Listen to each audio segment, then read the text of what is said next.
law. That's why you have lawyers. That's why you have a judicial system. That's why you have checks and balances. Nobody should short circuit that process and say, I am the judge, jury, and the executioner, to my mind.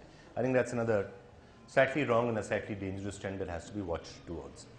And then, of course, there are other dangerous trends that are so bad that I don't even want to, it's not even worth discussing, which is things like paid news. When obviously if a journalist is taking money to do a story, then that person should be shot, at dawn with or without a blindfold. So that's not something which, is up for discussion. There's a reason why some of this thing is happening, and I think it's important for you guys to know this right now.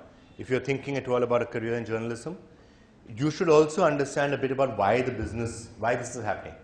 What's the nature of the business right now? There is a problem which is there today in the field of journalism, in the broadcast industry in general. And I'm not going to spend too much time on this, but you should know this at some point. Anywhere in the world, TV broadcasters make their money from two sources. They make it from advertising, and they make it from subscription revenue. So people pay, if you're paying your cable guy, the cable guy gives a proportion of that money to the broadcaster, and the broadcaster gets the money. So you worry about TRPs and advertising, but you're also getting subscriber revenue, so broadcasters make their money. In India, unfortunately, for the last 7-8 years, that's not been the case. You make all your money from advertising.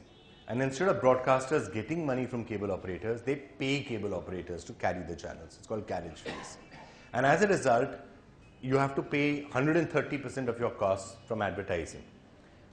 And to add to that, the TRP mechanism system is broken. There are only 4,000-5,000 news meters which exist.